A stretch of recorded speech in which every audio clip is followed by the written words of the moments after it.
Nuestro propósito es tan concreto como relevante. Se trata de abarcar todas las materias tratadas en la propuesta de Constitución expedida por la Convención Constitucional, que será plebiscitada el próximo 4 de septiembre. Participarán como exponentes y la totalidad de integrantes de nuestro claustro académico departamental activo. Casi 2 siglos de vida universitaria republicana nos imprimen carácter para afrontar con madurez y seriedad una discusión de esta envergadura. Muchas gracias al director del departamento y al profesor Raúl Letelier también por incluir además el Estado ecológico en un seminario del Departamento de Derecho Constitucional, dado que precisamente esta consideración de Estado ecológico va mucho más allá de lo que conocemos hoy en día como derecho ambiental.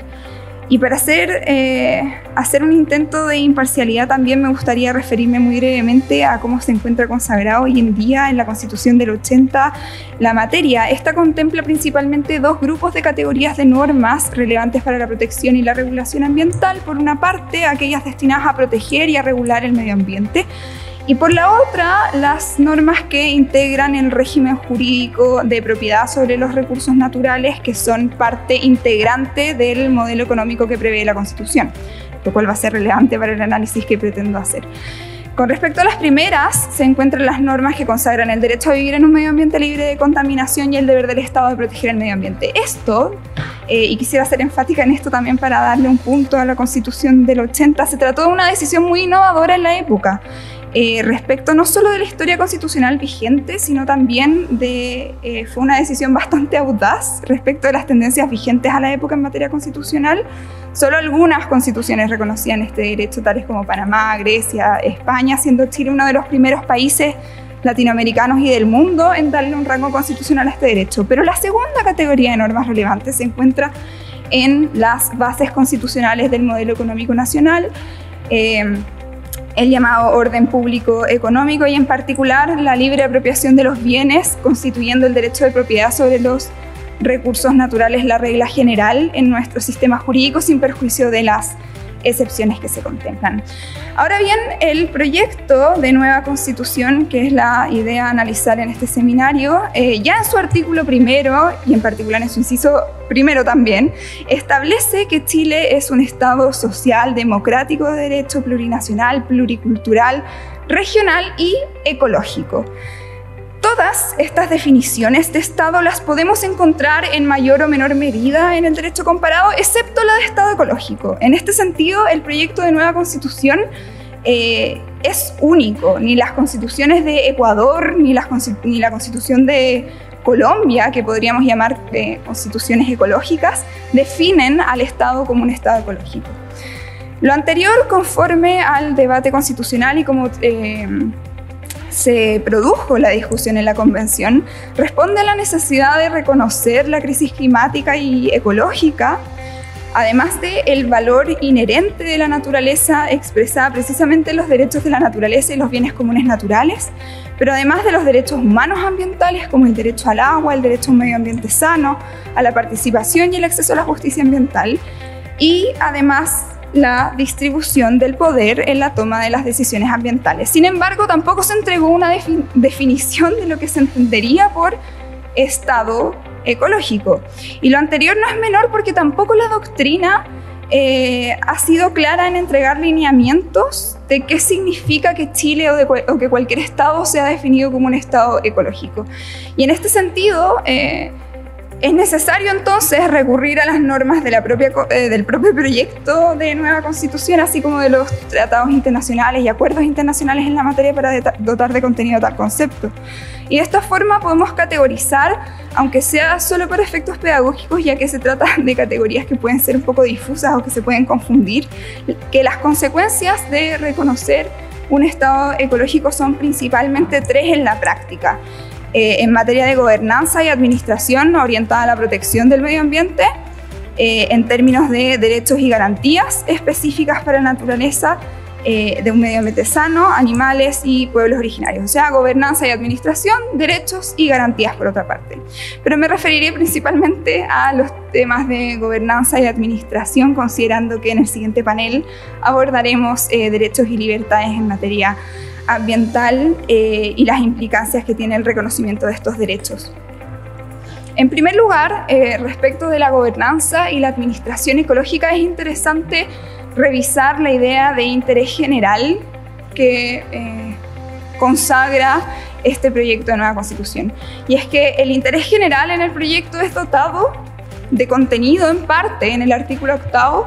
con el concepto de buen vivir, que lo define como una relación de equilibrio armónico entre las personas, la naturaleza y la organización de la sociedad. O sea, en el centro del interés general pone a la ecología, ¿cierto? Si bien esta es una disposición que uno pudiese pensar que tiene su inspiración en la idea de summa causae de la Constitución ecuatoriana, la verdad es que se distancia un poco de la Constitución ecuatoriana precisamente porque no entrega la definición del buen vivir a las cosmovisiones indígenas como finalidad del Estado, sino que reconociendo precisamente la plurinacionalidad y la pluriculturalidad del Estado,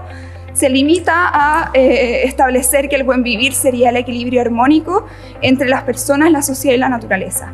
Ahora, concretamente respecto de los instrumentos de intervención administrativa o de gobernanza que contempla para el Estado ecológico, el primero que salta a la vista por su claridad es la idea de planificación ecológica y planificación para las generaciones futuras, tanto en el artículo 52.3, que ordena al Estado planificar con sostenibilidad, y el artículo 57.1, que ordena al Estado garantizar, por ejemplo, el derecho al agua para las generaciones futuras. Tenemos esta idea de que ya no es necesario solo planificar este instrumento de intervención administrativa ya clásico, sino que es necesario realizar una planificación ecológica, pero no solo ecológica, sino que ecológica y que mire a las generaciones futuras. Y el artículo 127.2 va más allá señalando que el Estado debe adoptar además una administración ecológicamente responsable. Y el artículo 129.1 señala que es deber del Estado adoptar las acciones de prevención como adaptación y mitigación de los riesgos inherentes al cambio climático. Si bien el proyecto de nueva Constitución no entrega una definición de qué se debe entender por administración ecológicamente responsable, no es difícil reconocer su contenido a propósito de los tratados y acuerdos internacionales en la materia, en particular de la Declaración de Estocolmo, de la Carta de la Naturaleza, el informe Brundtland, Río del año 92, Río +20, incluso la Convención Marco de Naciones Unidas sobre Cambio Climático. Los instrumentos para gobernanza en un Estado ecológico, más allá de la planificación ecológica que ya mencioné, tienen que ver también con una evaluación de impacto ambiental de todas las políticas públicas que tienen relación con el punto anterior sobre buen gobierno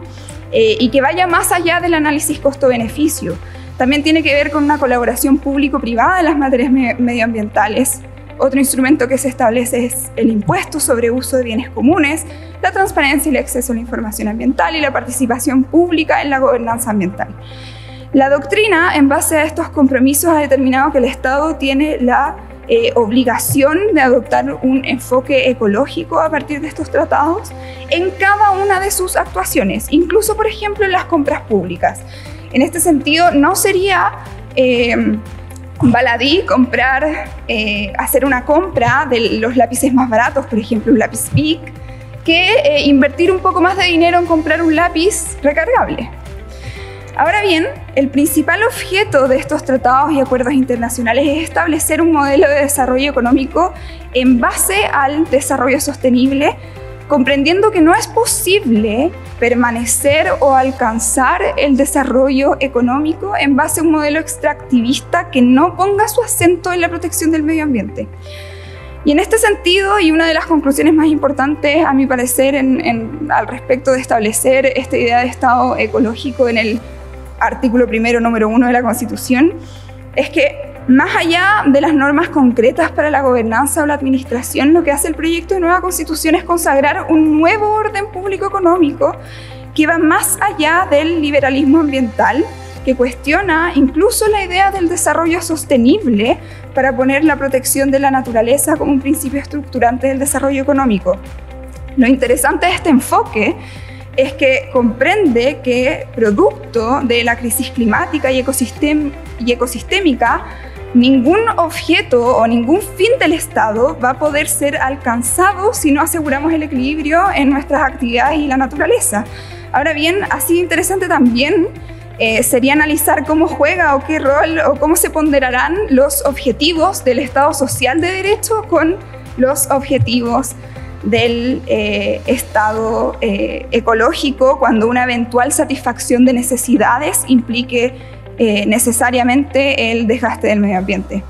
Por último, y para ir terminando, se establecen una serie de principios generales para la protección ambiental que son ampliamente reconocidos en el derecho internacional ambiental, como el de progresividad, precautorio, preventivo, justicia ambiental, solidaridad intergeneracional, responsabilidad y acción climática justa. Establece un principio estructurante en materia ambiental que sería el de la educación ambiental, en donde es deber del Estado educar en estas materias. Y generar, a propósito del comentario del profesor Moraga, también información y avances tecnológicos relativos precisamente a mirar la crisis climática. Se establecen reglas de gobernanza de agua y cuencas, precisamente que la administración de estos recursos vaya